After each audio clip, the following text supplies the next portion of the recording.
ఈరోజు పొద్దున చాలా దగ్గరి మనుషులు కూడా చాలా విచిత్రమైన చాలా బాధ కలిగించే కామెంట్లు చేశారు. కొండా రాఘవరెడ్డి అన్న నాకు కానీ నా కుటుంబానికి కానీ దగ్గర అనుకున్నాం.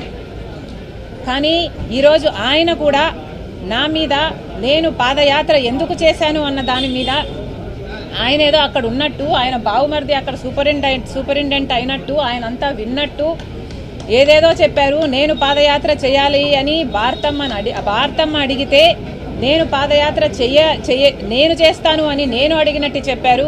అన్న కొండా అన్న మీ సూపరింటెండెంట్ చేత వచ్చి ఆయన ఈ మాట చెప్పించగలరా? మీరు మీ దేవుని మీద మీ బిడ్డల మీద ప్రమాణం చేసి జరిగింది ఇది అని ప్రమాణం చేయగలరా మీడియా ముందర? నేను ప్రమాణం చేయగలను జరిగింది అది కాదు అని. నేను పాదయాత్ర చేస్తాను అని నేను ఎప్పుడూ అడగలేదు. నన్ను కోరితే నేను ఒబ్లైజ్ చేశాను తప్పితే ఇది నిజం కాదు అని నేను నా బిడ్డల మీద నా దేవుని మీద ప్రమాణం చేసి చెప్పగలను. ఇదే స్థాయిలో మీరు చెప్పగలరా? నేను నా భర్త పోయి అక్రమంగా డబ్బులు సంపాదించుకోవాలి అన్న ఉద్దేశంతో మేము జగన్ రెడ్డి దగ్గరికి వెళ్ళి మేము అడిగినట్టుగా మీరు చెప్తున్నారు. మీరు అక్కడ ఉన్నారా? మీరు అది ప్రూవ్ చేయగలరా?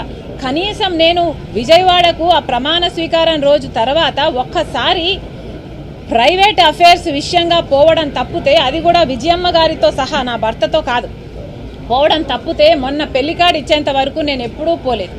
పోనీ నేను వెళ్ళానని మీరు ప్రూవ్ చేయండి, మీ మాట నిజం అనిపించుకుందాం. ఎందుకన్నా దేవుడు చూస్తున్నాడు.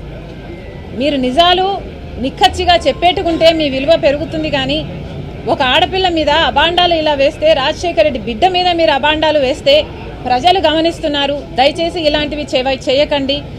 నేనుగా నిస్వార్థంగా పాదయాత్ర చేశా. నిస్వార్థంగా జగన్మోహన్ రెడ్డి గారు ముఖ్యమంత్రి కావాలని కోరుకున్నా. ముఖ్యమంత్రి అయినాక నాకు ఈ పని కావాలని కానీ నాకు ఈ పదవి కావాలని కానీ నేను ఏ రోజు కోరిన దాన్ని కాదు. దీనికి సాక్ష్యం మా అమ్మే.